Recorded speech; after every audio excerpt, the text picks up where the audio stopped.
noches a todos. Emilita, Yanena, Dios les bendiga. Vamos a la palabra, amén.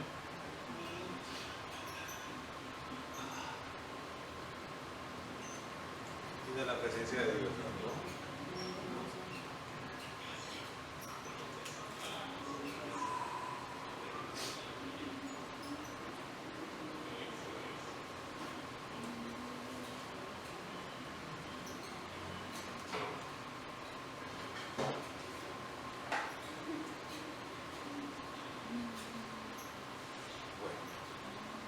Vamos al segundo libro de Samuel, amén. Y vamos a preguntar qué vimos hace 8 días. Estamos viendo que David es proclamado rey en Canaán. Correcto. Había muerto. ¿En qué ciudad lo ungieron rey? En Hebrón, ¿cierto? ¿Qué más pasó? Hebrón. ¿Qué es Hebrón? Y los de Saúl que estaban con Abner, hijo de Ner, proclamaron al hijo de Saúl, A Isboset como rey de Israel. en Israel, sí. O sea, David se enfrentaba a un escenario conflictivo, ¿cierto? Sí. Que se llamó, ¿cómo ese escenario? ¿Cómo se llamó? Era la guerra entre la casa de Saúl y la casa de David. ¿Y qué hablamos acerca de eso? Porque es importante aprender ese episodio de la historia de la Biblia. Es que David era un tío del Señor, en cambio Saúl no.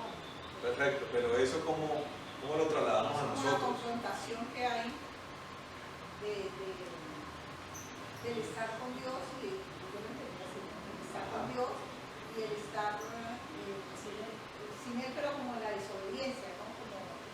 Y también hablamos acerca de que dentro de la misma iglesia, a ver, Sí. siempre hemos dicho que la Biblia es un libro como espiritual, esencialmente. Claro, la Biblia está construida por episodios históricos, proféticos, por escritos poéticos, pero esencialmente es profética y espiritual, ¿correcto? Lo que quiere decir que como lo espiritual todavía el escenario espiritual todavía no ha tenido su fin, hay cosas que pasaron en ese tiempo que se pueden ver como algo que pasó humanamente, pero que tenía un respaldo espiritual. Ese respaldo espiritual son cosas que hoy pueden pasar. Entonces estamos hablando de que si hubo una confrontación entre la casa de David y la casa de Saúl en ese tiempo, como es algo que se gobierna desde lo espiritual, son cosas que pueden pasar hoy. De cómo algo que puede ser llamada la casa de Saúl y la casa de David pueden tener hoy nuevamente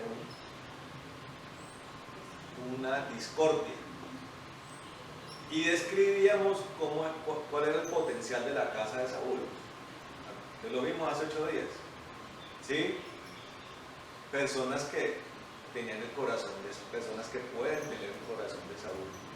Sí. Personas que sienten envidia de una nueva generación espiritual, y recurríamos a las palabras del Señor Jesús que dice que Él nos anunció que nosotros, sus sucesores, haríamos cosas más grandes que Él. Entonces formulábamos una pregunta: ¿eso es cierto? La sucesión de lo que ha pasado con la iglesia manifiesta cosas superiores a las del Señor Jesucristo. Claro que sí. Pero es a través de nosotros que Dios ha mostrado la capacidad de su poder. Pues algo que se manifestó con el Señor Jesús, pero que Él guardó como en su repertorio de poder, cosas que estaban diseñadas para que se hicieran por medio de la iglesia. Entonces veíamos allí un acto de humildad de parte del Señor Jesucristo. ¿Sí? Un acto de humildad. Y también lo hizo cuando lavó los pies de sus apóstoles.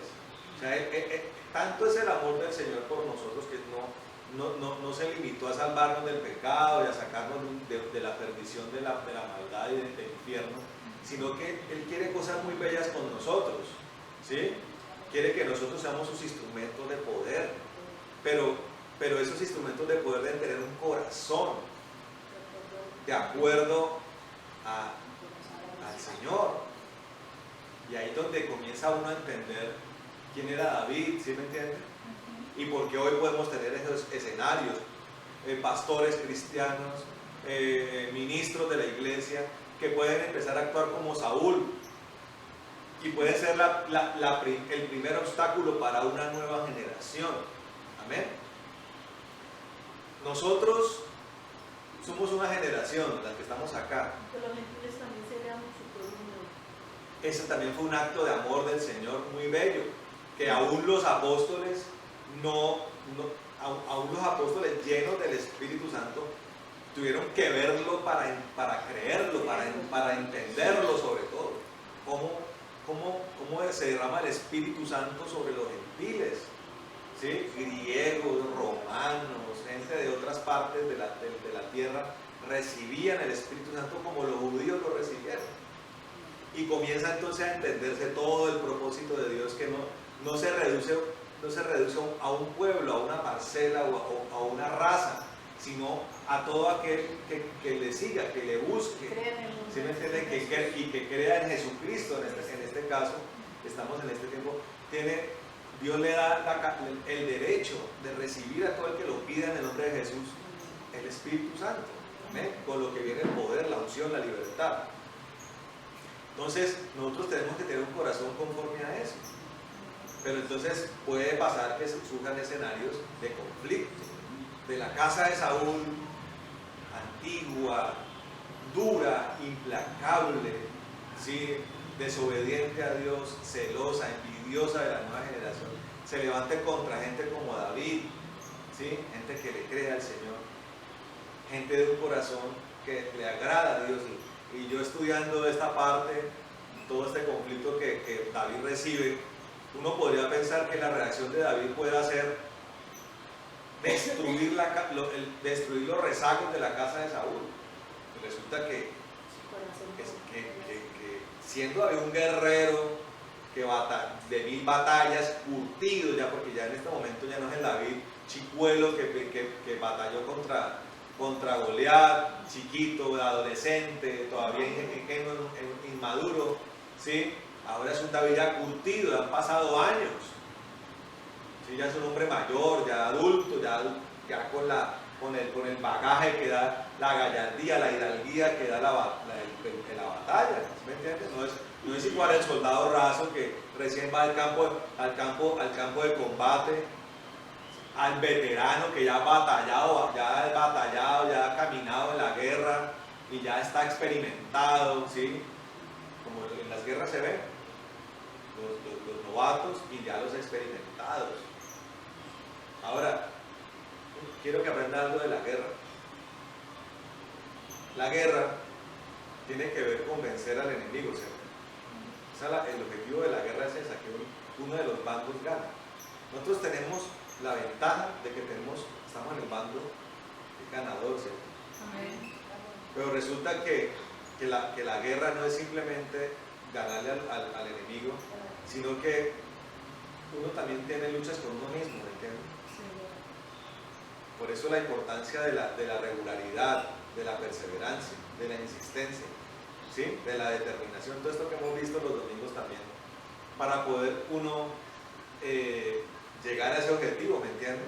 Dios va a ganar la batalla, eso está escrito, y eso no tiene ni la más mínima duda, y no se puede ver como una guerra de pares. Entonces es el poder de un Dios colosal contra un enemigo que tiene poder, pero ni siquiera puede compararse con los de Dios en lo más mínimo.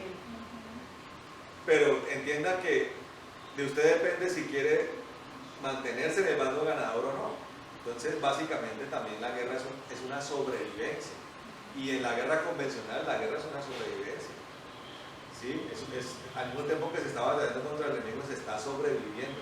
Uno de los consejos que dan los veteranos, los que están curtidos en batalla, es: no se deje matar. Ellos le dicen hacia el soldado: ¿qué hago? Teniente, capitán, mayor, el oficial que sea, le dicen: no se deje matar. Vaya usted, ponga en la práctica cómo se hace eso. Pero los que han escuchado esa orden y la han puesto en práctica son los que logran pasar de la primera batalla a la última, ¿me entiendes?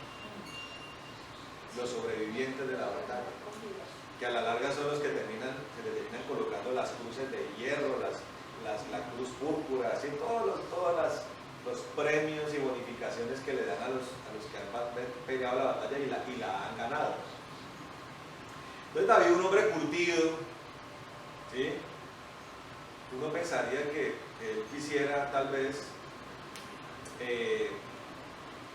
acabar con lo poco que le quedaba a la casa de Saúl. Y notemos, como lo vimos hace 8 días, que en esas confrontaciones, si bien habían pérdidas en la casa de David, eran mucho más grandes las pérdidas de la casa de Saúl. Lo que quiere decir que la gracia de Dios estaba acompañando la casa de David, ¿correcto? Entonces, David tiene este escenario, ¿no? Y le toca instalar su reino inicialmente en una ciudad llamada Hebrón. Hebrón es una ciudad, parece ser que es una de las ciudades más antiguas de la historia, ¿sí? De las primeritas que hubo, grandes fue Hebrón. Y la palabra Hebrón tiene el significado de alianza, pero también tiene otro significado que se llama transición. Y Hebrón en la historia bíblica tiene momentos importantes. Quiero mencionar uno que me dejó a mí meditando acerca de Abraham y todo su pueblo que vino de Ur de los Caldeos, cumpliendo un llamado de Dios, llamado profético además, que nos aclara muy bien en Hebreos capítulo 11 acerca de las razones por las cuales Abraham fue a tierra de Canaán. Él fue hacia esa tierra porque Dios le había prometido esa tierra. Amén. Pero la palabra nos enseña que Abraham lo hizo sobre todo esperando algo superior a eso, que era el reino de los cielos, la ciudad cuyo arquitecto y diseñador es Dios, dice la palabra. Entonces, él sabía que ese era un paso más en todo el plan de Dios hasta el cumplimiento de la promesa, ¿sí? Que es el Señor en la ciudad celestial con todo su pueblo, ¿ven? Pero entonces, resulta que como era algo, era una peregrinación, no se hacía una toma real del lugar, eso vino muchos años después, cuando Josué entró con los ejércitos de Israel y con el pueblo de Israel a tomar la tierra prometida.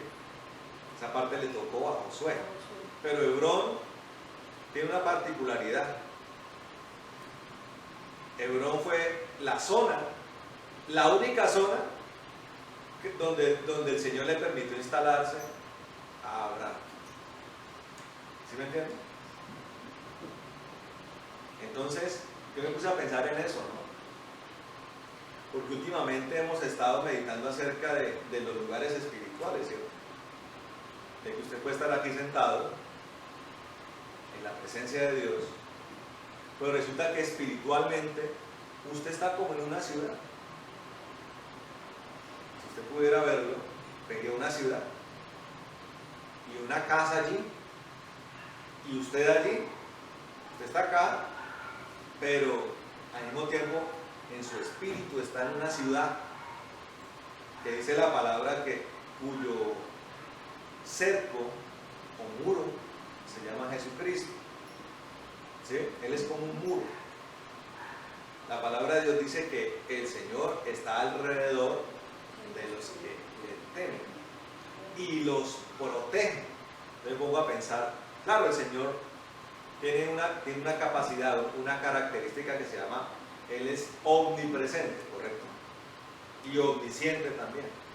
Pero entonces, porque uno humanamente, bueno, si yo le digo humanamente a Lumila, bueno, Lumilita, a partir de hoy usted va a rodear esta casa y la va, bueno, esta cuadra y la va a proteger. Pues Lumila va a pretender hacer lo que más pueda, ¿no? Sí, va a estar dándole vueltas, pero mientras está en la cuadra del otro lado, por aquí se puede meter el intruso, ¿cierto? ¿Cómo así robaron la casa del vecino? Pero si yo estaba vigilante, usted puede estar vigilante. Por eso los ejércitos utilizan cercos de torres, de vigía. Usted ve a los soldados allí alrededor del batallón en las torres. ¿Cómo están ellos? Vigilantes, ¿Y cómo están? armados. Están con su arma, ¿cierto? Para que cualquiera que trate de pasar, ¿cuál es la orden? Pero puede andarse pasando el cerco del batallón, porque sí. La orden de un soldado, ¿cuál es? Pregunte quién es. No, disparar. Disparar, claro. Obviamente supongo, ¿no?, que habrá un protocolo de derechos humanos que dirá, quieto ahí, no, deténgase. Pero si no se detiene, ¿cómo? Que se dispara, ¿correcto? Por eso utilizan varias torres para cubrir un perímetro, pero Lumila sola, claro, ya podrá tener su AK-47, su buen equipamiento, pero el momento que está allá, esta parte de acá está.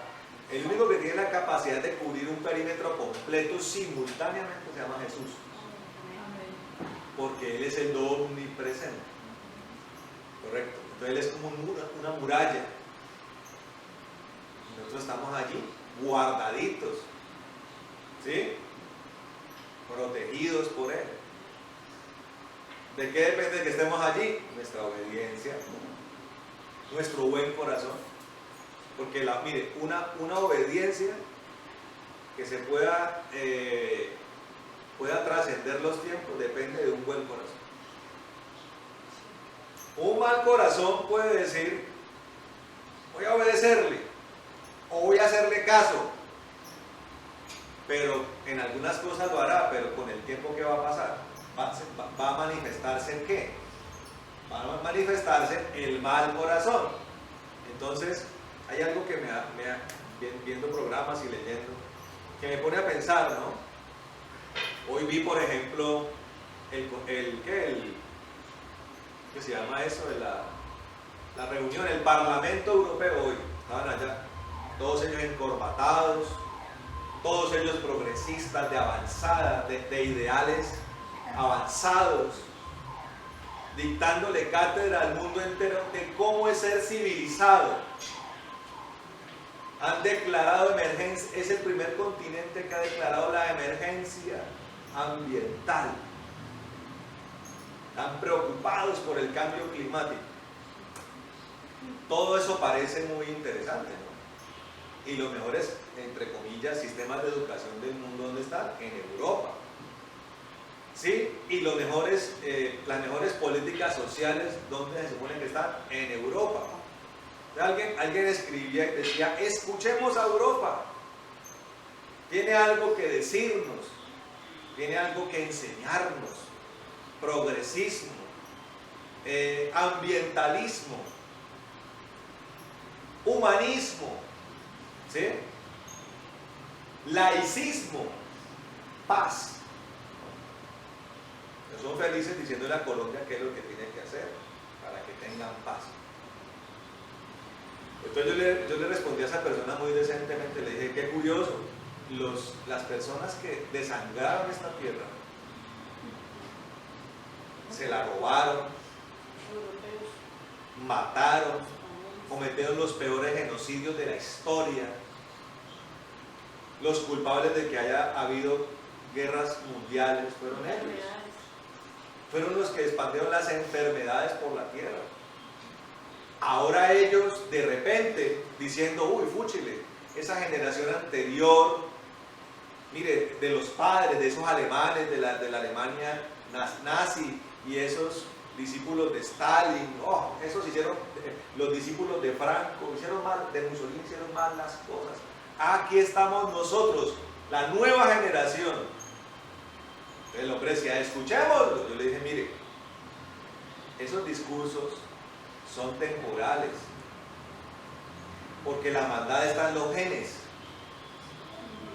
Le dije yo a él, y le dije, y el gen bélico un día se va a despertar. y van a volver a ser los terribles que siempre han sido. No por nada, hermanos, de ese lugar va a surgir el anticristo. El anticristo no van a ser ni en Sudamérica, ni es Donald Trump, ni es mi López Obrador, y de hecho no de cualquier parte de Europa, sino de los lugares. El centro de Europa ha sido el corazón de los conflictos de la tierra. Francia, esa parte de Francia, Italia, Alemania, es donde todos los problemas de Occidente, sobre todo, han emergido. ¿No le parece curioso? Surgió el Imperio Carolingio, surgió el Imperio Romano, surgió la cultura griega, ¿sí me entienden? Surgieron los dos de los más grandes, las grandes figuras de los modelos del anticristo de la historia, uno llamado Napoleón, otro llamado Hitler. Bueno, Stalin es más en la Rusia, que también es un modelo que replica lo que va a ser el anticristo en la tierra. Un hombre que va a mostrar supuestamente un buen corazón, va a traer, y mire, una cosa que tiene que tener presente, va a traer solución, él va a traer soluciones. La humanidad está viendo soluciones. El Parlamento Europeo, no coincidencialmente, está diciendo: aquí estamos nosotros, los de avanzada, les tenemos las soluciones al mundo. Somos los primeros preocupados por el medio ambiente. Como continente estamos diciendo: hay que hacer algo. El anticristo, el hijo de perdición, va a venir con soluciones. Mire, entre otras cosas, va a venir con un nuevo modelo financiero. Porque ya de todas maneras el euro fue una Claro, es que ya hay cosas que han abierto campo a lo que va a venir. El euro, después de la libra esterlina, ser la moneda más fuerte del mundo. Eso no es nada, eso no es casualidad. Entonces, es en los genes que se lleva a eso, ¿me entienden? Pero, ¿por qué estoy diciendo todo esto? Porque nosotros tenemos que ser muy cuidadosos. Y hablábamos hace 8 días de la importancia del discernimiento. Porque David fue un hombre que oró con misericordia. Fíjese que un hombre llamado Abner se levantó contra David. Coronó a Isboset, hijo de Saúl, como rey sobre Israel. Y más adelante, David tiene misericordia de Abner. Miremos, vamos al capítulo 13, ¿correcto? 13, sí.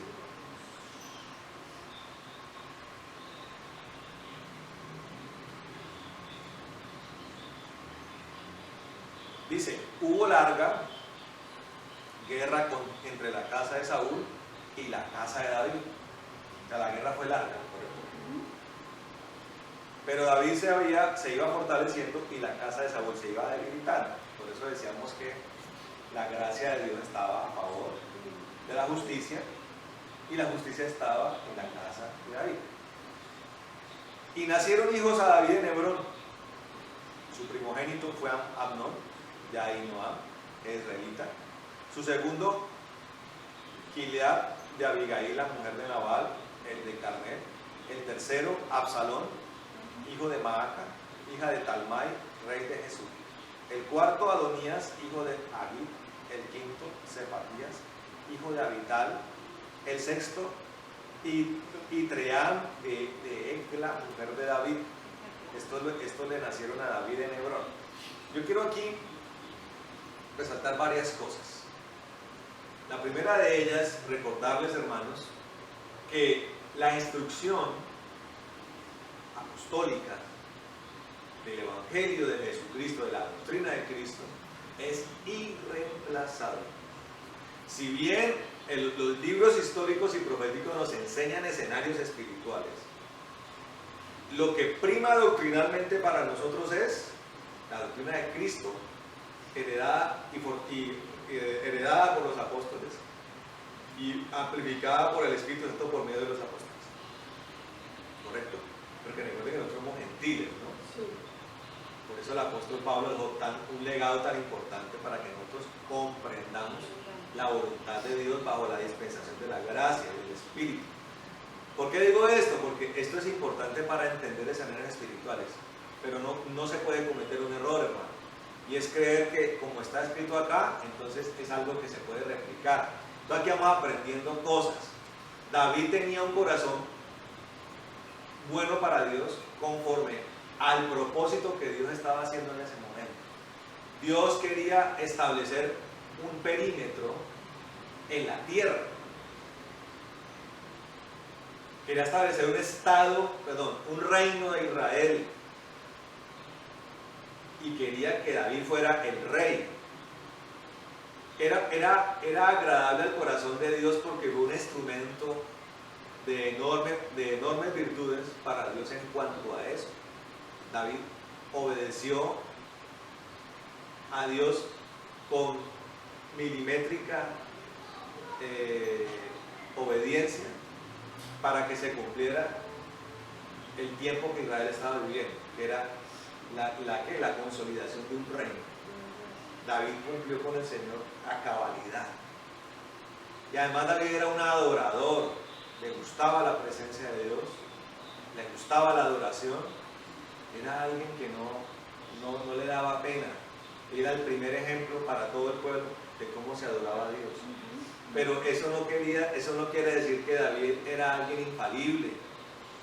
Y David tenía un gran problema. ¿Quién me lo decía? Las mujeres. Las mujeres. Se enamoraba como fácilmente. Y esto, escuche, esto no solamente significaba el talón de Aquiles de David, sino que la consecuencia de eso le trajo problemas a David. Porque fue a raíz de ello que su casa empezó a fracturarse. Fíjense que David después tiene que experimentar la rebelión de Absalón.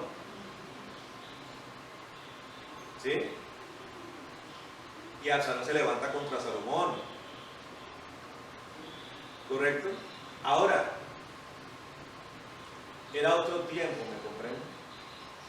Eran tiempos donde la persona pecaba y por medio de sacrificio animal el pecado era remitido. ¿Correcto? Entonces, y fíjense que después fueron esos errores los que trajeron la caída de David, llevándolo a cometer delitos y pecados gravísimos. Entonces, David de ninguna manera puede ser conocido como alguien integral o un ejemplo a seguir en cada uno de sus detalles. El ejemplo de David es que en cuanto al propósito de expansión y conquista, David es un ejemplo a seguir. Y es un ejemplo a seguir también en la abnegación, en la adoración. Él era un adorador. Y era un hombre que tenía una relación con el Señor, y era un hombre inteligente espiritualmente, de discernimiento. Y además era un hombre de misericordia. Son varias las cualidades que hacen de David un gran referente.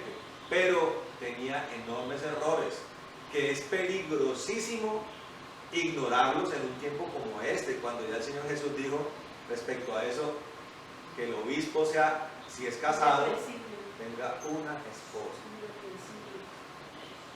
La iglesia debe ser la recopilación de todas las cosas que no debió haber hecho Israel. Tiene que ser un pueblo mejorado, potenciado. ¿Por qué? Porque el pueblo de Israel, sobre el pueblo de Israel, sobre algunas personas del pueblo de Israel, esporádicamente caía sobre ellos el Espíritu de Dios. Pero sobre nosotros no solamente cae, sino que se mete, y no a algunos, sino que a todo el que quiera. Entonces el compromiso es mayor. Y lo tremendo de la iglesia hoy es que parte de la iglesia ha deteriorado eso, llegando a contemplar cosas que no se deberían contemplar, recasamientos, doctrinas falsas, misticismos, cosas que no son apegadas a la palabra,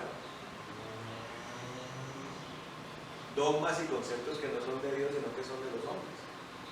Entonces, volviendo a este punto, los hijos que tenía David en este comportamiento que no era bueno, Dios permitió que nacieran, pero en Hebrón.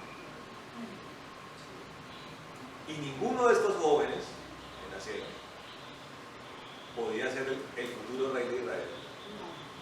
El futuro rey de Israel tenía que nacer en Jerusalén, donde fue que nació Salomón, correcto. Entonces Hebrón vuelve y confirma que es como algo provisional. Y mire, y fíjese que Hebrón también, bajo la ley de Moisés, fue un lugar que se convirtió en ciudad de refugio. La ciudad de refugio también es prototipo de la provisionalidad. Entonces, ¿para qué servía la ciudad de refugio?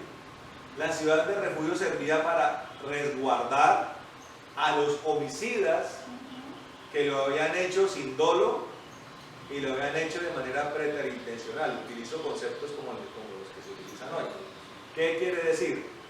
Todo aquel homicida que lo hizo sin intención o sin haberlo planeado.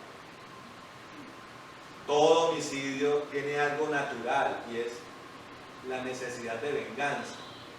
Para nosotros, la venganza, ¿quién la ejecuta?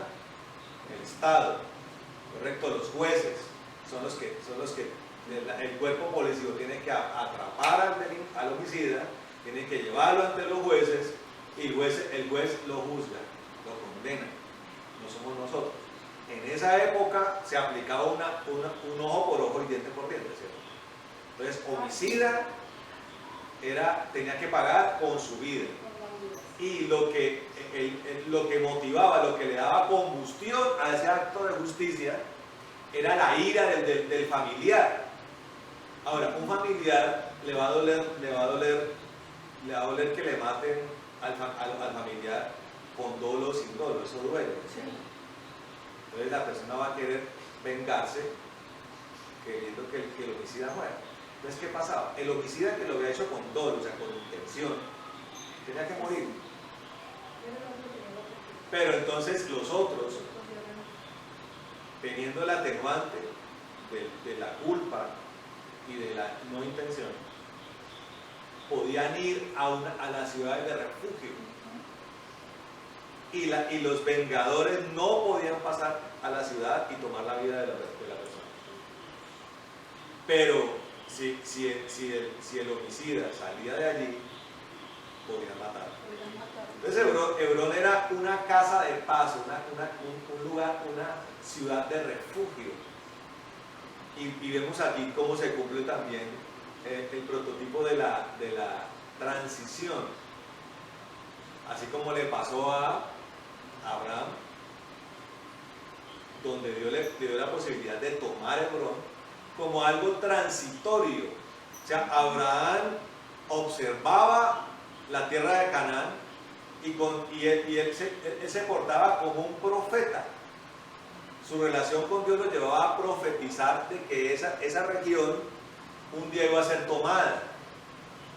Pero también fue un profeta que entendía que ese país, esa región, que un día Israel la iba a tomar como el día de hoy la tiene, no es el objetivo final, sino que el objetivo final es una ciudad en los cielos, llamada la Nueva Jerusalén, llamada el reino de los cielos, ¿correcto? Entonces, nosotros tenemos que entender eso. Y por eso también nosotros tenemos que entender que espiritualmente estamos en una ciudad. Pero eso también es provisional. Porque nosotros estamos destinados ya no solamente en el espíritu, sino en espíritu, alma y cuerpo modificado, ya lo hemos visto, a estar con el Señor eternamente. Ahora, hay varias cosas que tienen que pasar para que eso ocurra. Primero, tenemos que guardarnos hasta el tiempo del regreso con el Señor. ¿Sí? Que no vendrá sin que aparezca primero el hijo de perdición. ¿Correcto? Que quede claro. O sea, no va a aparecer hoy, no va a aparecer mañana, no va a aparecer. Tiene que primero aparecer el anticristo. Tiene que aparecer. Eso se lo dice Pablo a los de Tesalónica. Primero tiene que aparecer el hijo de perdición. No nos dejemos engañar. Otra cosa que advierte el Señor: no voy a aparecer en un desierto, no va a aparecer por allí, no va a aparecer en una plaza. Voy a aparecer ¿dónde? En los cielos. Él aparecerá en los cielos. Será una señal que todo ojo verá, pero que solamente la iglesia entenderá. Los demás estarán diciendo: quién sabe qué es una nave nodriza, ahora que está tan de moda el tema de los ovnis. ¿Sí? Nosotros sabremos que es el Señor. Enviará a sus ángeles, que tienen una sola orden: todo aquel que esté lleno del Espíritu de Dios me lo trae. No es si tiene cara de bueno, no es si tiene el rostro de Brad Pitt o de Alain Delon. Brad Pitt para nosotros, Alain Delon para las personas de más edad. ¿Sí? Alain Delon era el, ya ustedes saben, ¿no? No es si tiene cara de Sofía Loren, ¿sí? O de, no sé, una actriz de esas de Hollywood. Es el que esté lleno del Espíritu de Dios, bajito, chiquito, gordito, alto, calvo, melenudo, negro, asiático, indígena. Si está lleno del Espíritu de Dios, el ángel lo agarrará. Se conoce como el rapto. ¿Correcto? Los cuerpos serán transformados después, además de que los que hayan muerto, los cuerpos que estén enterrados de los que han muerto en Cristo sean resucitados. ¿Correcto? Solamente los que hayan muerto en Cristo. Los otros también resucitarán, pero en otro momento. ¿Sí? Los de la condenación resucitarán en la segunda resurrección. Por eso dice el Señor: bienaventurados los que hacen parte de la primera resurrección. Que debe ser la nuestra, correcto. Entonces, iremos con Él para después venir acá, que es la segunda cosa que tiene que pasar, y gobernar con Él 1000 años. 1000 años. ¿Cuántos son 1000 años, Milita? Devuelva 1000 años atrás. Imagínense, 1019. En 1019 no habían ni siquiera pasado las cruzadas. Ni siquiera la plena Edad Media. Por allá los celtas haciendo sus conjuros en Europa, una Europa, si uno pudiera volver el tiempo, una Europa selvática, boscosa, una América con uno que otro por allí, ¿sí? No se había formado ninguno de los dos grandes, ninguno de los tres grandes pueblos de América, ni los aztecas, ni los mayas, ni los incas.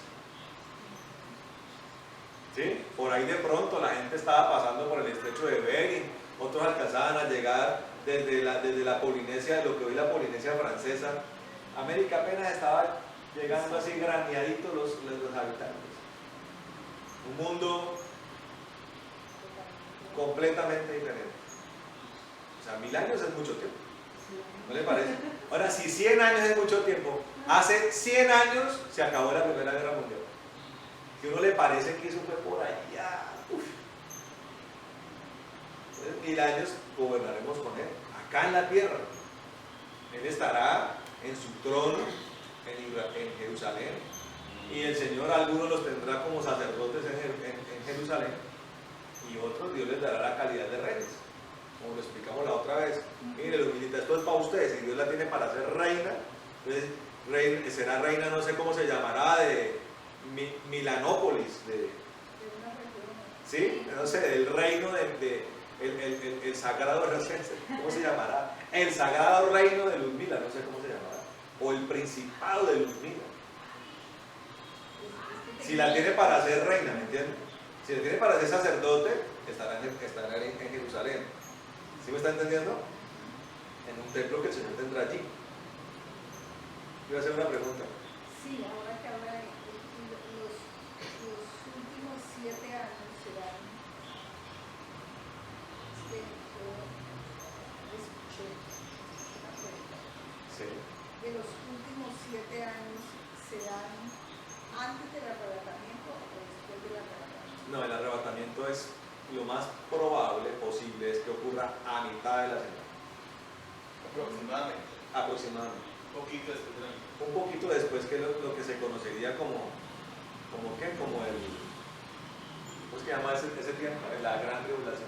La gran tribulación. Será un tiempo muy de persecución, especialmente por la región de Israel. Era una persecución brutal contra judíos y cristianos.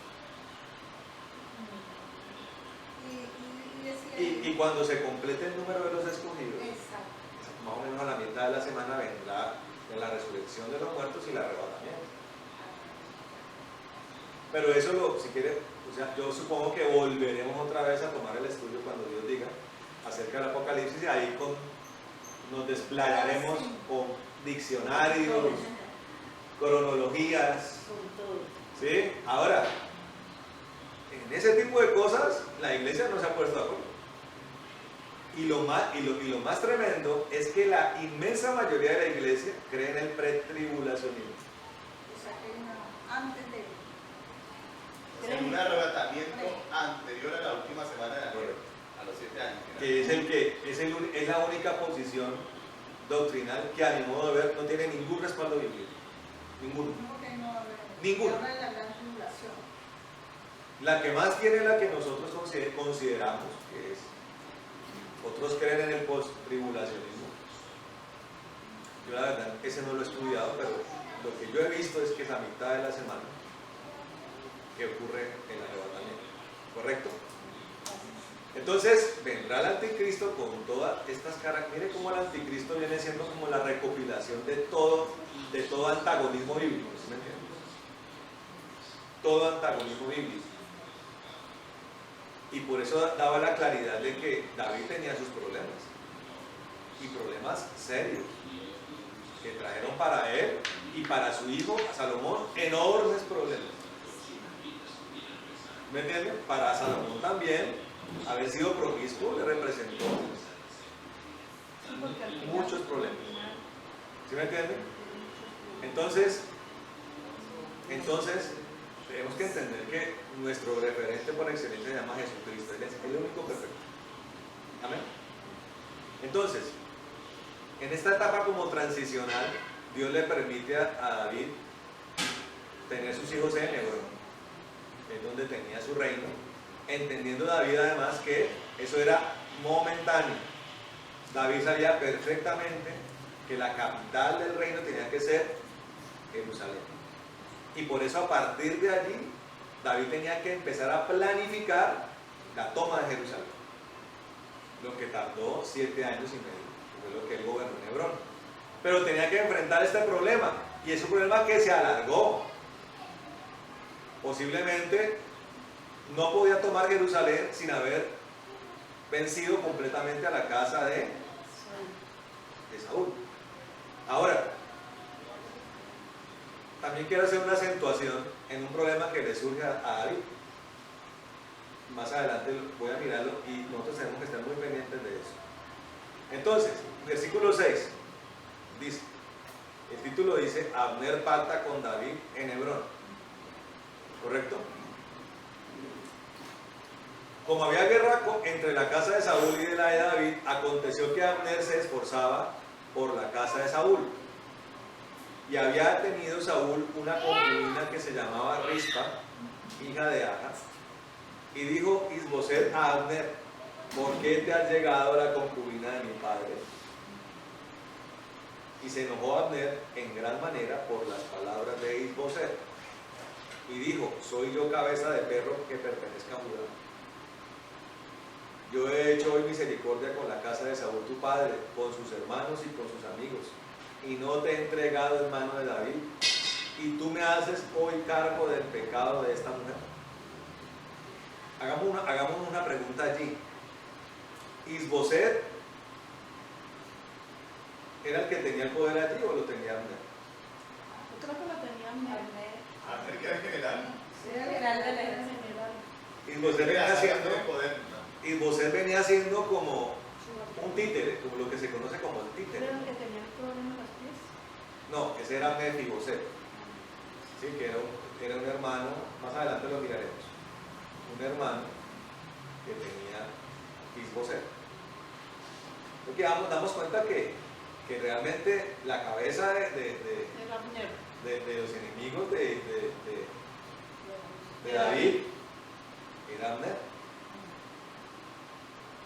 Y sigue diciendo, dice, así haga Dios a Abner y aún le añada, si como ha jurado Jehová a David, no haga yo así con él. Mire cómo una disputa entre Abner y Isboset genera de repente que Abner quiere hacer un pacto con David, ¿sí? Trasladando el reino de la casa de Saúl y confirmando el trono de David sobre Israel y sobre Judá, desde Dan hasta Beerseba. Y él no pudo responder palabra a Abner porque le temía, ¿sí ven?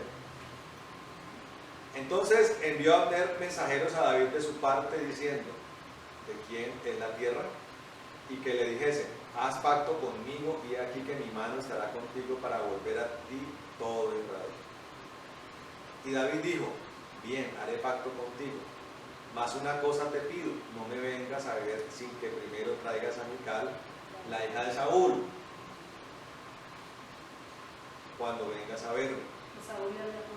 Después de esto envió David mensajeros a Isboset, hijo de Saúl, diciendo, restitúyeme mi mujer Mical, la cual desposé conmigo por siempre pusos de filisteos. Entonces Isboset envió y se la quitó a su marido Paltiel, hijo de Lais. Y su marido fue con ella, siguiéndola y llorando hasta Baúl. Y le dijo a Abner, anda, vuélvete. Entonces él se volvió. Y habló Abner con los ancianos de Israel, diciendo, hace ya tiempo procurabais que David fuese rey sobre vosotros.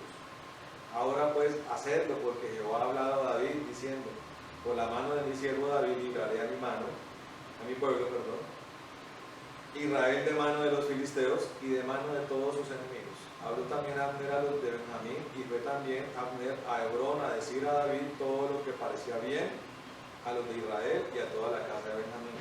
Vino pues Abner a David en Hebrón, y con él 20 hombres. Y David hizo banquete a Abner y a los que con él habían venido. Y dijo Abner a David, yo me levantaré e iré, y juntaré a mi señor el rey a todo Israel, para que hagan contigo pacto, y tú reines como lo desea tu corazón. David despidió luego a Abner, y él se fue en paz. ¿Será que analizamos esto? ¿Qué es lo primero que a usted le causa curiosidad de este pasaje? Yo tengo clarito lo que a mí me causa inquietud. ¿Por qué Abner hizo pacto ya con David? Bueno, eso me causa curiosidad, pero lo que más me causa curiosidad es en qué momento David consultó a Dios.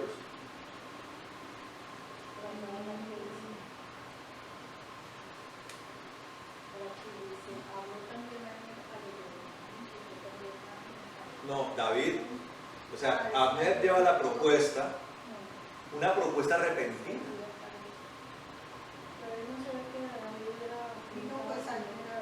No le preguntó. Mire, por eso le decía yo, David tenía una facultad, era que era un hombre misericordioso. Él era un guerrero, tremendo guerrero, pero tenía misericordia. Pero, escuche esto, por eso Jesús es superior a Adán. El Señor es superior a Adán porque Adán es alma viviente. ¿Y el Señor qué es? Espíritu vivificante. Mire, esto tenemos que aplicarlo a nosotros. ¿En qué momento se puede pasar la línea de la misericordia a la insensatez y en últimas a la desobediencia? Mire, yo les digo una cosa. Usted tiene que procurar, hermano, que todas las cosas en su vida tiene que hablarlas con Dios. Todas. Cada cosa que vaya a hacer en su área personal, en su área familiar y especialmente en su área ministerial, sobre todo en el área ministerial, tiene que hablarla con Dios. Mire, uno como ministro conoce a cientos de personas, impías y cristianas. De lo impío es evidente que hay una regla general que lo detiene a usted a hacer cualquier tipo de trato. ¿Sí? Por eso yo he hecho un énfasis en que el acercamiento que usted tenga con los impíos debe ser para la salva, de tipo evangelístico. No de amistad. Perfecto, me están entendiendo. Evangelístico, de misericordia por salvación. Pero cosas que tienen que ver con el ministerio, cosas que tienen que ver con negocios, ¿sí me entienden? Con áreas contractuales, tienen que ser consultados con Dios. La palabra de Dios dice que tengamos cuidado de los de doble ánimo. ¿Cómo le parece que obró Abner? Tuvo una pataleta con Isboset. Él era el que había orquestado la batalla contra David. Abner. Que incluso Abner fue el que mató a un hermano de Joab. Y quiero que analicemos lo de Joab.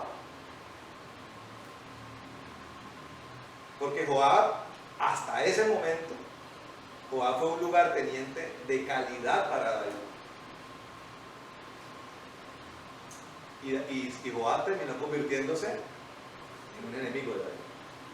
Pero fue porque Joab tuvo una transición en su corazón. Y es posible que uno de los culpables de eso sea David mismo. Una de las cosas que yo he aprendido viendo estas cosas es que a los leales, uno como pastor y como siervo de Dios tiene que cuidar el corazón. ¿Usted me está entendiendo? A la persona que ha sido leal, que ha estado allí, ¿sí me entiende? Uno tiene que guardarle el corazón. Y le quiero decir algo. A la hora, escuche esto, a la hora de ponderar las cosas, mi relación con un leal, con uno que no lo ha sido, o con uno que ni siquiera es mi amigo, ¿por qué tengo yo que ponderar? Me dice dice el Señor acerca de la máxima expresión del amor. El que pone su vida, ¿por qué? Por sus amigos. Claro, entonces tenemos una expresión de amor para el que está perdido, pero es para salvación. En la medida en que la persona se incorpore al cuerpo de Cristo, que será posterior al evangelismo, al acercamiento, a la manifestación del Espíritu Santo, incorporado al cuerpo de Cristo, tendrá que pasar por un proceso de dar fruto además, para que se corrobore que de verdad es un cristiano verdadero. Y aún en esas circunstancias, los círculos que Dios pone dentro de la iglesia son como los del Señor, ¿usted sabe? ¿Todos eran amigos del Señor? ¿Todos los que estaban alrededor de él eran sus amigos? No. Tenía círculos. Estaban los que permanentemente lo seguían. ¿Sí? Estaban los 120, los 500, los 120, los 70 que iban a evangelizar. Estaban los 12 apóstoles, que a la hora de la intimidad se reducían ¿a qué? A 3. Y a la hora de una amistad, a 1. Y a la hora definitiva, al Padre. Y mire cómo eso refleja la vida del cristiano. Hay momentos donde usted pasa por todas esas esferas. Y en últimas hay momentos que deberían ser los mayores momentos donde usted está solamente ¿con quién? Con el Padre. Y no hay nadie más. Entonces, el pastor estaba hablando acerca de experiencias. Yo no esperaba que la fuera a tener. Pero salí yo aquí a cantar, a adorar al Señor, y se puso la cosa muy bella, muy bella. Y sufrí como una especie como de éxtasis momentáneo. Y me vi en el cielo. así como estaba parado, pero con vestido blanco, adorando al Señor. Y yo veía que había mucha gente, es más, como debe ser cuando nos vayamos allá. Pero me veía yo. Todos los demás estaban de blanco, pero para yo reconocerme me veía yo así como, pero con vestido de blanco, adorando al Señor. O sea, Dios nos regala una familia sin perder la perspectiva de lo individual. Tan lindo eso, ¿no? Solo Dios puede hacer eso. Tiene que aprender eso. A andar en el cuerpo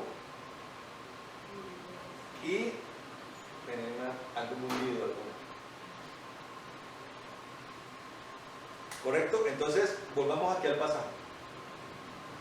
Abner tuvo lo que llamaría un psiquiatra un trastorno bipolar, que sería la máxima expresión del doble ánimo. El trastorno bipolar. Se convirtió de enemigo de David a un repentino aliado de David. Lleva a los mensajeros, propone condiciones. Y no solamente hace un pacto con David, sino que de repente se convierte en una persona influenciable en medio de la casa de Judá y de Benjamín. Habló con los ancianos de Benjamín, con los ancianos de Judá. Aquí la cosa buena se va a poner. Oiga, y por allá escondido, también cuerteado, cicatrizado, ¿quién estaba como solito y desamparado? Joab. ¿Sí me entienden? Ahora, yo hago una pregunta. David debía tener misericordia de Abner, pero al punto de hacer un pacto con él de ese calibre y casi se vuelve consejero de la casa. Abner. Pues claro, porque es un hombre muy poderoso, ¿no? Y ahí está pensando en la unificación de la nación, es lo que está en la mente de él. Sí. Y por eso le accede a eso, pero tiene razón también que va a pasar por encima de la amistad Perfecto, es que a eso voy. con Joab, que es su general más fiel, para lograr entrar en ese pacto con Abner, que pues es un tipo el poderoso desde Israel. Sí, es tan poderoso que Isboset le tenía miedo. Y entonces ya quieren entrar, claro, ahí está haciendo un pacto, pero ahora que usted lo dice, de verdad, ¿qué tan conveniente hubiera sido que Abner fuera uno de los generales de David? ¿Tendría la sujeción que tenía Joab? No. Que tenía mucho poder. Mire, cuando no hay una modificación de corazón, era algo que le hubiera estallado en la cara a David en el futuro. Sí, yo nunca lo había mirado, no le había parado bolas al asunto. Mire, yo le digo una cosa y quiero confesarlo. Cuando pasó todo lo del pastor, uno tuvo confrontación con personas que querían la maldad del pastor, la destrucción del pastor. Cuando Antonio se recupera, obviamente nosotros somos hombres de misericordia, ¿cierto? Eso es lo que trae Dios para nosotros. En algún momento yo me sentí incómodo cuando él comenzó como a portarse bien con todos esos que le habían deseado el mal a él. Y yo sentí como, le trató de dar como una rabia. Yo, ¿qué es esto? Me metí con el Señor. Y el Señor me dijo, reprende el espíritu de Joab, me dijo. Es un espíritu. Pero nosotros ahora tenemos las herramientas espirituales, pero Joab estaba, y fuera eso, Abner fue el que le mató al hermano. Un espíritu vengativo entonces. Correcto. De venganza. Y mire que Joab más adelante es el que le mata a Absalón a David. David le dice, no me lo vayan a matar, cójanmelo, pero no me lo vayan a matar. Y Joab ya, imagínense cuántos años habían pasado. Ya había nacido Salomón. Sí, ya Salomón trataba de ser rey de Israel. ¿Sí me entiende? Absalón se rebela contra el papá. Y David dice, agárrenmelo, pero no me lo van a matar. Y Joab, lleno ya de rabia acumulada, ¿qué hace? Y ya la fase terminal de la relación con David es que Joab ya le hace reclamo a David. ¿Pero a usted qué le pasa? Sí, y finalmente David nunca mata a Joab, pero le deja esa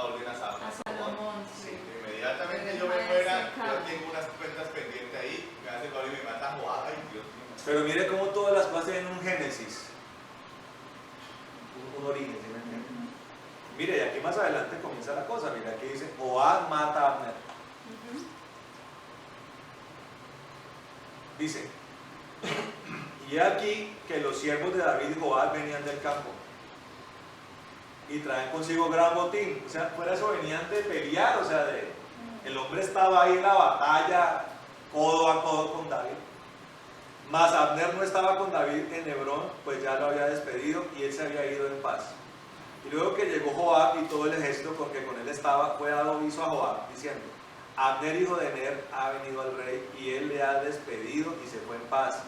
Entonces Joab vino al rey y le dijo, ¿qué has hecho? He aquí Abner vino a ti, ¿por qué pues le dejaste que se fuese? Claro, si es tu enemigo, es tu enemigo. ¿Enemigo? Claro. Correcto. Tú conoces a Abner, hijo de Ner, no ha venido sino para engañar. Mire cómo la tenía clara Joab. Ha venido para engañar y evidentemente, ¿qué cree que está haciendo? Ese chip no le cambió a Abner. Todo ese pacto que hace tiene un propósito profundo y es traicionar y engañar a David. Entonces, trasladando eso a nosotros, todas estas cosas no son porque sí. Entonces tenemos que estar pendientes. Ahora, generalmente cada cosa, cuando uno lo ve en el mundo espiritual, tiene el nombre de lo que está, de cómo está en la Biblia. Entonces posiblemente hay un espíritu de Abner que esté tratando por allá de asomar. Mire, una de las cosas que nosotros con el pastor Antonio estamos muy pendientes es de orar y de pedirle al Señor que nos guarde de todas estas cosas. Y a veces tenemos sueños o visiones donde vemos que puede pasar ese tipo de cosas. Que venga por allá alguien que hizo la guerra contra nosotros y trate de hacer lo que hizo Abner. Hola, don pastor Toñito, pero ¿cómo está de bien? No sé qué, mire la iglesia. ¿Sí me entiende? Claro. Dios le ha hablado a uno al corazón. Dios nos ha dado una estrategia para evitar esas cosas. Un discernimiento. Voy a ver tu carroncito, chupa sangre.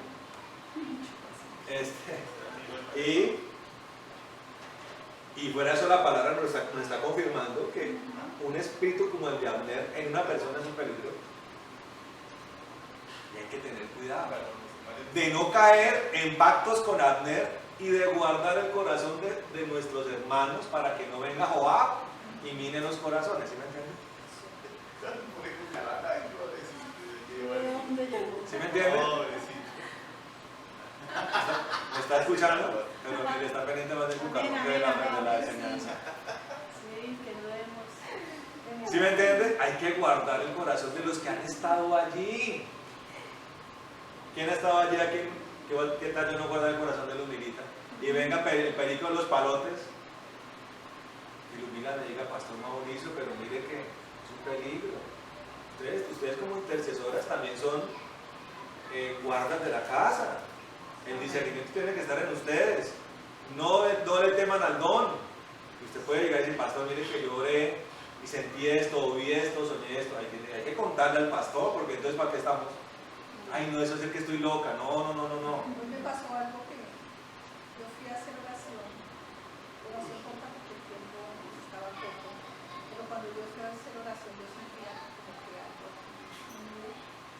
como que no sé si sería que no respiré bien, pero nunca me pasa eso. No sé, y había poquita gente en la sala de radio, pero sin embargo yo seguí orando, hasta que, pero como que si algo me... Y una opresión. Sí, una opresión. Una opresión, eso hay que orar para reprender eso. Entonces yo solamente eso sí cuando ya salí, no fue ayer en el hospital, porque bueno, yo sí, yo dije, no sé, todo esto, empecé pues, no duro porque venía con mi compañera de esto, pero yo sí, y cuando yo llego a la casa, yo también digo así, sella la entrada para que no traiga ningún tipo de contaminación, pero sí era algo como que si me tuviese orar, pero yo nunca había sentido. Eso es un espíritu que le están haciendo así. No, pero hay que orar y reprender eso. Entonces yo sé, no, yo dije, yo no tengo que seguir orando. Yo me sentía como cuando uno llama, pero no, yo dije, no. Porque inclusive había una niña, entonces no sé cuándo tengo que orar. Pues no era el momento, pero yo decía, yo después, yo dije, cuando la gente me vuelva a decir así, decirle, lo puede hacer a través de la palabra, pues a los salmos. Sí, pero en ese momento yo todavía soy como muy, que yo digo, Señor, como que no me ponen las palabras inmediatas, sino que yo sí me quedo, digo, bueno, Señor, yo por qué no hablé, yo por qué no dije tal cosa. Entonces digo, Señor, porque a veces, como que mis reacciones no son como tan inmediatas. Son tardías. Son tardías, sí. O sea, está como el que tiene un debate con alguien y el otro le está ganando el debate y es en la casa que se acuerda, ay, ¿por qué no le respondí esto? Ay, ¿por qué no le respondí esto? Hay veces que sí, yo sí. Pero en este caso es, ya su merced después cae en cuenta de lo que debió haber dicho. Sí, yo después digo, pero ¿por qué no, Señor? Sí, como que dame esa sabiduría para yo responder. O sea, hay que pedirle al Señor que la revista de más dones. Porque una de las características de la palabra de sabiduría es que sí, que sea como algo, pues algo pero inmediato, sí. Algo fluye espontáneo. inmediatamente. ¿Sí me entiendes? Hay veces que sí. Porque no creo que sea temor. No tengo. Entonces hay que pedirle al Señor que le dé la palabra de sabiduría. Sí. Entonces ahorita oramos para que se lo dé. Amén. Y cuando venga esa opresión, repréndala. Espíritu opresor, en el nombre de Jesús te reprendo, ahora me sueltas. Tiene que irse. Uno si quiere. Yo estoy llorando, No, pero repréndalo, porque si no está ahí colgado del cuello de uno. Y se tiene que ir. Sí, porque en la casa a veces que estoy, no, en la casa no sé que me sales como con mis pensamientos, sí. Entonces ahí sí. Sí. Bueno, entonces, ¿qué está hablando? Toca guardar el corazón del que le hace, ¿me entiendes? Mire, le dice acá entonces, ¿qué has hecho? He aquí, Abner vino a ti, ¿por qué pues lo dejaste que se fuese? Tú conoces a Abner, hijo de Ner, no ha venido sino para engañarte y para enterarse de tu salida y de tu entrada y para saber todo lo que tú haces. Y saliendo Joab de la presencia de David, envió mensajeros tras Abner, los cuales le hicieron volver desde el pozo de Sira sin que David lo supiera. Aquí ya se les sacó el cable a Joab. Y cuando Abner volvió a Hebrón, Joab lo llevó aparte en medio de la puerta para hablar con él en secreto. Y allí, en venganza de la muerte de Asael, su hermano, le hirió por la quinta costilla y murió. Cuando David supo después de esto, dijo: inocente soy yo y mi reino delante de Jehová, para siempre de la sangre de Abner, hijo de Ner. Caiga sobre la cabeza de Joab y sobre toda la casa de su padre, que nunca falte de la casa de Joab quien padezca flujo, ni leproso, ni quien ande con báculo, ni quien muera a espada, ni quien tenga falta de pan. ¿Qué le arrojó David a Joab? Una maldición. Pero qué maldición. Terrible. Porque sobre todo la casa. O sea, para acabar de completar, recibe una maldición el pobre Joab. Yo no me acuerdo de este pasaje. ¿Cómo hizo Joab para, después de eso, seguir sirviendo a David?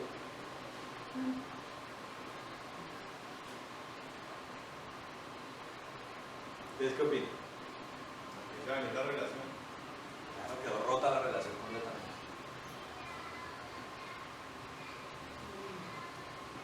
Sino que es que la embarró a Joab también en Claro, no, claro. Porque él le dice, ese tipo no fue para espiarlo. Acusó a Abner de ser un espía, que él no venía a hacer un pacto de paz. Cuando la verdad es que sí, Abner sí venía a hacer el pacto de paz con David. No lo estaban engañando. Pero Abner lo que en realidad tenía entre pecho y espalda era la muerte del hermano de él. Y Asael.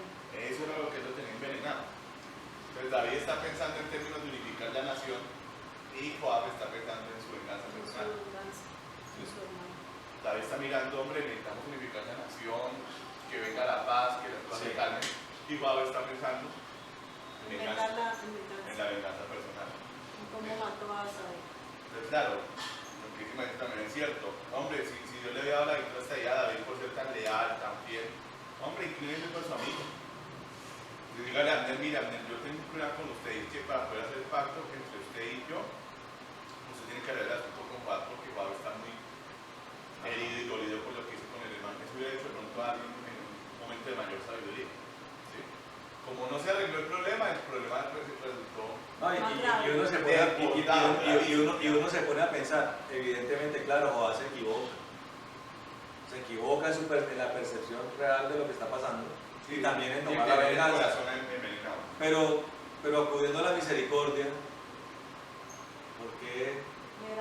¿por qué se reacciona con Abner de una forma ante el error de Abner y por qué se reacciona ante Joab de otra forma? O sea, pienso yo, no sé. Lo que pasa es que David siempre mostró tener un aprecio muy grande por la casa de Saúl. ¿Sí? Sí. Entonces, Sí, para David la casa de Saúl era lo máximo, o sea, era los que lo habían sacado a él del anonimato, de ser el pastorcito apartado, a llevarlo pues a la realeza, a ser parte de la familia real. Entonces, por eso, mire, si usted ve la vida de David, él nunca buscó acabar con ninguno de los de la casa de Saúl, nadie, de Saúl en adelante. Y evidentemente el gran guerrero de la casa de Saúl era Abner. Entonces para David no estaba en juego eso, era gente que no se debía tocar. Joab no tenía la misma visión. Pues vea que lo lloró y todo. Por eso, Claro, es que David cuando le dicen, ay Davidcito, es que mataron aquí a Saúlito y ay, así, mátenlo. O sea, es que ahí... Claro, pero entonces David debió haber hecho eso desde antes, no haberse enfrentado con la casa de Saúl. Si ese era pues el objetivo. No, pero es que él huyó, por eso le digo, es que él huyó y vivía a la confrontación. Pero ya cuando llega a Hebrón y dice que la casa de David se enfrenta con la casa de David. Sí, pero por eso mismo, pero era porque se buscaba la pelea. ¿Por qué razón? Porque es que David va por el camino que Dios le ha demarcado, ¿sí? Abner no reconoce ese camino, él dice, no, yo no acepto esto, el legítimo heredero de este hombre es Isbosés, su hijo. O sea, que siga gobernando la casa de Saúl. Y Abner está empecinado es porque él era fiel a Saúl, ¿sí? No a Dios, dése cuenta. ¿Dónde viene el cambio de parecer de Abner? No fue que Dios le habló, no fue que hubo un arrepentimiento, sino que le pegaron su humillada. Porque José le dijo, porque se acostó con la concubina de mi papá, como quien dice, ay, bandido, ¿no? Traidor. Entonces Abner dijo que la vaina. ¿Cómo así? ¿No? ¿Acaso Dios? Ahí sí dice Dios, no le ha dado el reino a David. Entonces se inclina por David. No por Dios, sino porque el tipo era orgulloso. ¿Sí? Entonces va a buscar eso. David siempre quiso eso, la paz. Hagamos paz, no nos matemos entre nosotros. Algo que yo veo en David, y que creo que por eso Dios lo escogió como el rey de Israel, era el amor que él tenía por su nación. Por su pueblo. Por su pueblo. Él no miraba a Israel como las tribus, sino como toda una nación. Y de hecho el rey que unifica a Israel es él. David, ningún otro rey amó tanto a ese pueblo como David. Ninguno. ¿Sí? Y él está como rey de Judá y en su pensamiento que está, quiero unificar las casas pero no sé cómo hacer. Pero no era porque David estuviera atacando a la casa de Saúl. No, lo que hacía la casa de David era defenderse de los ataques de la casa de Saúl. O sea, Abner viene y le busca la bronca a Joab y bueno, pues ahí sí se estrelló con... Es que cuando usted lee la historia de Joab era un tipo bravísimo, un tipo con el que no era negocio meterse. Y Abner le busca tropel. ¿Y qué tiene? Pues tiene su problema. Resultado, ¿cuánto? 300 y pico de muertos en Israel y como 9 de los siervos de David eran mejores guerreros. Pero no era porque David estuviera buscando eliminar la casa de Saúl. Nunca fue ese su interés. Nunca. Si usted lo lee, jamás fue. Entonces cuando le llega Abner, él dice, claro, hagamos paz, hermano. Yo digo ahora mirándolo bien, que ese hombre hubiera sido un problema en el reinado de él. Pero gravísimo. Y me deja pensando la parte en que David no consulta eso a Dios. Bueno, el otro pedazo, no consulta a Dios. Pero es eso, es porque a veces los hombres de Dios guardan en sus corazones cosas que los pueden llevar a tropezar. Porque el deseo de unificar la nación era bueno, sí. Claro. Pero ¿cómo se tenía que hacer? A la manera del Señor. Y se le olvidó también haber reivindicado a su amigo, haberle dicho, hombre, Abner, yo quiero la paz, hermano, pero usted tiene un problema con Joab. Arreglen, ustedes van a poner piedra, papel y tijera, o van a hacer un duelo ahí con espadita, o qué van a hacer, hermano, pero esto, si esto no se arregla, esto va a ser un problema muy grave para mí. Y como lo fue. Y efectivamente lo fue. Efectivamente lo fue. Entonces, por eso es que yo lo digo, por eso es que David no tiene esas reacciones ni con Abner, ni con Mefiboset, ni con Saúl, ni con Jonatán. Era gente que él amaba mucho. Es que usted ahí ve el clásico caso del que ama mucho y en lugar de amor recibe odio. Ese es el clásico caso de Jesucristo, es una tipología del Mesías. El Mesías dando su amor y la gente dando lo qué? El odio. Entonces David amaba a Saúl y Saúl ¿qué? Lo odiaba. ¿Y cómo le respondía a David? Con lealtad. Nunca buscó su muerte y dijo, si alguien va a matar a ese hombre, va a ser Dios. Va a ser Dios. Entonces, por eso digo que el corazón de David era una cosa muy única. Única. Porque su corazón estaba en eso. Pero si fue un error no haber consultado al Señor, no sé, pues sí, vamos a mirar, déjame que yo consulté a Dios a que chaque. Viendo el perfil de Abner, si David le dice que voy a preguntarle al Señor qué hacemos, yo creo que el tipo le aguante eso. Y arma guerra. O lo mate. No sé si usted piensa lo mismo. Es que el perfil de Abner era otro tipo muy bravo. Es que estamos hablando de gente cara de Joab lo tiene claro, viene, y usted puede venir con un tratado de paz, pero eso no quiere decir que eso se vaya a sostener en el tiempo. David era un hombre que tenía claro un pacto, lo que significaba un pacto. Por el deseo de él. Porque es que a veces, y ahí es la moralidad más grande, es que hay deseos que ciegan los ojos. Y pueden ser buenos deseos. Pero el buen deseo lo puede cegar a uno. Es uno por eso, toda cosa que venga, así sea buena la intención, así sea bueno el deseo, hay que preguntarse al Señor. Porque si no se va de error. Y estudiando lo de Hebrón también lo lleva a uno a... En Hebrón era donde vivían los gabaonitas. En Hebrón están los gabaonitas. Y fue allí donde trataron, ¿quién fue? Saúl, el que trató de... Saúl fue el que los atacó a ellos. A los gabaonitas. Pues sí, fue Saúl. Y eso fue algo que...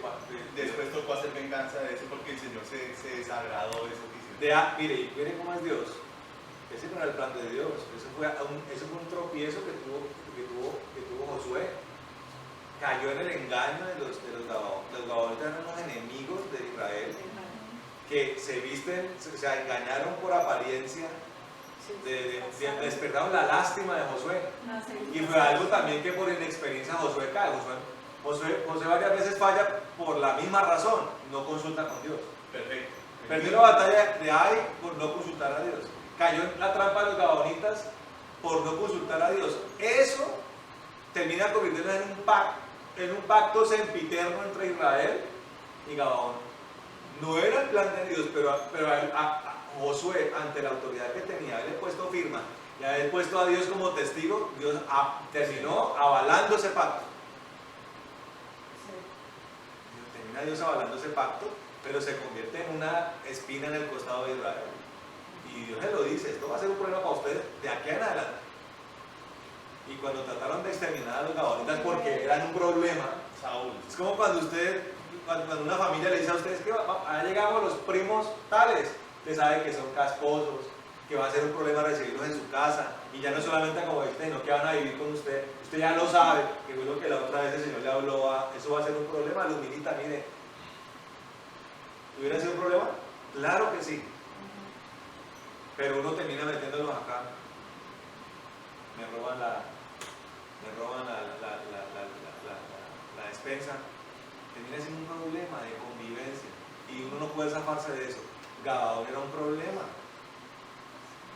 Saúl está cansado de ellos, vamos a acabar con estos tipos que son un fastidio, pero ya Dios había avalado ese pacto.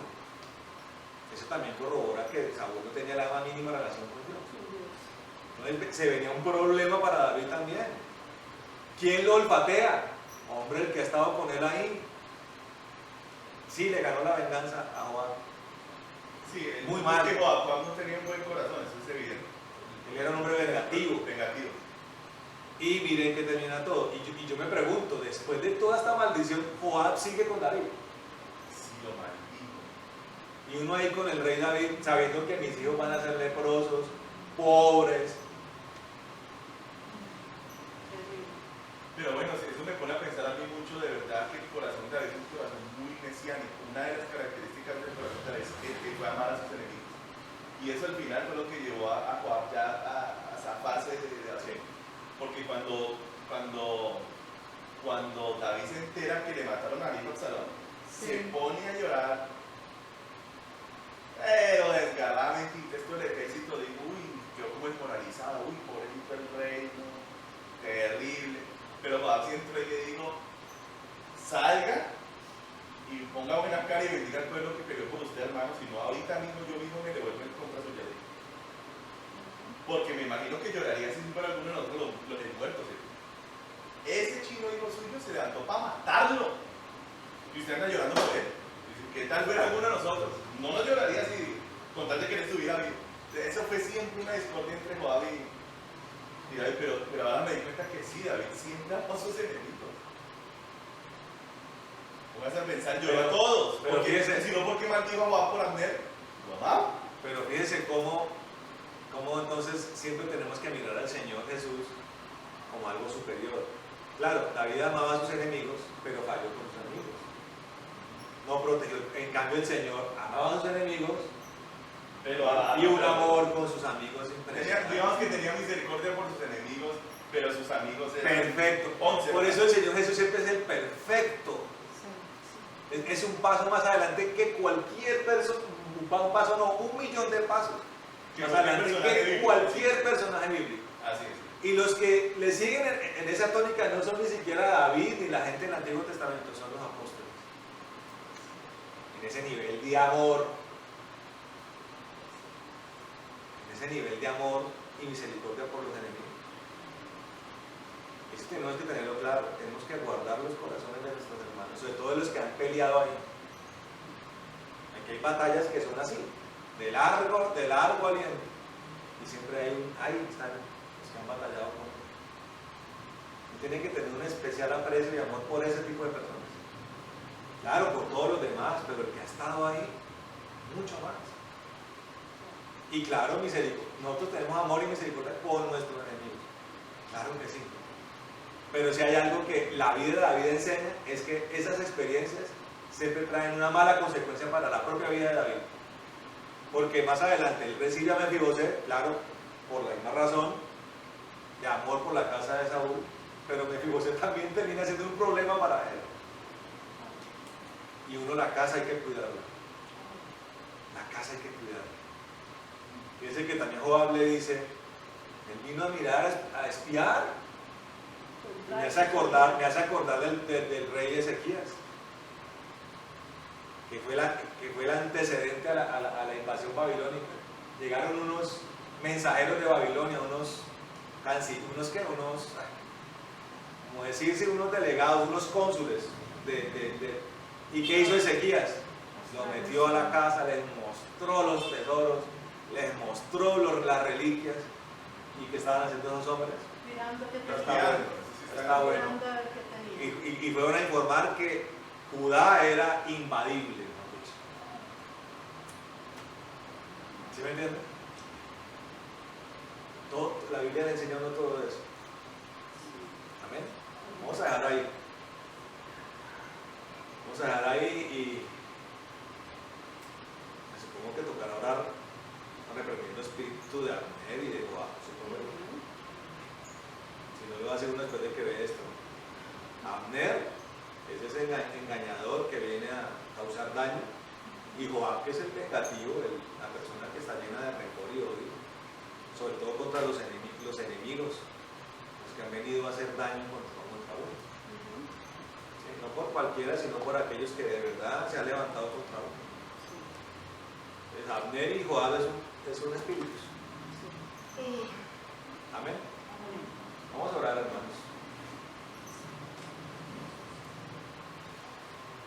Bendito Señor de gloria y poder, te alabamos y te bendecimos en esta noche, Señor. Te damos gracias por este tiempo, Señor. Estamos acá todos nosotros. Amado Dios, gracias por esta oportunidad, Señor. Por haber permitido adorarte, Señor. Predicar tu palabra, enseñarla, Señor. Discernirla, Señor, porque aquí mismo hemos logrado entender cosas entre todos, Señor. Lo que hace más tuya la enseñanza, Señor. Señor, te damos gracias por la palabra tuya, Señor, por la palabra de Dios. Gracias por ese tesoro que nos has dado. Cada vez que la estudiamos, que la leemos, encontramos cosas más preciosas, más profundas, Señor. Por eso lo tuyo es una invitación siempre a escudriñar la palabra, Señor. Y como nos lo enseñaste el domingo pasado, Señor, aviva el amor por la palabra. El hambre por la palabra, Señor, es fundamental para el avivamiento que necesitamos, Señor. Por eso te pedimos que aumentes en nosotros el amor y el deseo por la palabra, Señor. Por el estudio bíblico, Señor, por el escudriñar, por el conocer la realidad, la revelación, Señor, allí que está allí contenida para nosotros, Señor. Y que es conforme a ti, Señor, a tu doctrina, a tu verdad. En el nombre de Jesús, Señor. Que ese fuego se aumente en nosotros, Señor, y que así sea, Señor, todos los días de nuestra vida, Señor, una sed, un hambre, Señor, por la palabra, cada día, cada momento estemos allí meditándola, estudiándola, Señor, y que la palabra sea lo que nos capacite, lo que nos prepare, juntamente con la intervención del Espíritu Santo, Señor, para el momento de tu regreso y de tu advenimiento, Señor. Señor, en el nombre de Jesús, quiero aprovechar en este momento lo que tú nos has hablado para reprender en el nombre de Jesús de nuestro entorno y de nuestras vidas todo espíritu de Abner, Señor. Lo atamos en el nombre de Jesús, lo encadenamos en esta hora y lo echamos a la víctima. Y también atamos todo espíritu de Jehová que trata de despertar en nosotros inconformismo, venganza y rebeldía. Atamos este espíritu inmundo en el nombre de Jesús. Lo encadenamos, lo enmudecemos, lo sometemos ahora de pies y manos. Y también lo echamos al abismo en el nombre de Jesús de Nazaret. Se van estos dos seres al abismo. No pueden tocar nuestras vidas. No pueden leudar nuestra congregación. No puede leudar los corazones en el nombre de Jesús, y pedimos tu fuego para que purifique nuestras vidas, mentes, corazones de toda contaminación que haya venido, si así ha sido, de parte de estos seres espirituales. La quemamos en el nombre de Jesús. También aprovechamos para quemar todo huevo de aspe, toda hojarasca, escombro, abrojo, escoria, para que se destruya toda raíz de amargura en nuestras vidas en el nombre de Jesús. Ahora mismo, Señor, trae purificación a todas las áreas de nuestro ser, Señor, en el nombre de Jesús. Y también, Señor maravilloso, queremos pedirte que desate sobre nuestras vidas dones nuevos, Señor, don de palabra de sabiduría en el nombre de Jesús. Desátalo sobre el que no lo tiene, en el nombre de Jesús. Don de discernimiento espiritual, don de profecía, Señor, ahora mismo, Señor, en el nombre de Jesús. Señor, don de ciencia, desata los mejores dones sobre nuestras vidas. En el nombre de Jesús, Señor. Y también, Señor, fortalece en nosotros el amor, Señor maravilloso, por nuestros hermanos. El amor por ti, Señor. Y la misericordia y el amor por nuestros enemigos, Señor maravilloso. Que seamos integrales, irreprochables, irreprensibles, Señor, en todas las dimensiones del amor, Señor. En el nombre de Jesús. Señor, te damos gracias por esta noche, amado Rey de la Gloria. Señor, atamos toda retaliación y venganza, toda furia de las tinieblas, la atamos y la echamos al abismo en el nombre de Jesús. Señor, atamos todo espíritu del caballero de la noche, de Morfeo, todo espíritu de trastorno, de desesperación, de ansiedad, de depresión, lo atamos en el nombre de Jesús. Todo espíritu de opresión lo atamos en el nombre de Jesús y lo echamos al abismo. Espíritus de satanismo, de brujería, de hechicería, los atamos en el nombre de Jesús y lo echamos al abismo, destruimos toda oración contraria, todo conjuro, todo hechizo. En el nombre de Jesús, todo rezo lo quemamos, lo destruimos en el nombre de Jesús. Señor, te damos gracias en esta noche.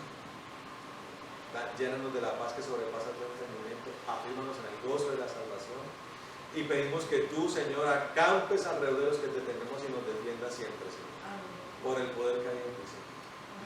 Señor, bendice las ofrendas que los hermanos traen y te pedimos que tú las bendigas en esta noche, Señor. Oramos como lo hizo Jabes, que tú nos bendigas, que ensanche nuestro territorio, que tu mano esté con nosotros y que nos libres de todo mal para que nos ayude. En el nombre de Jesús. Amén y amén. Bueno, hermanos, que el Señor los bendiga y los guarde.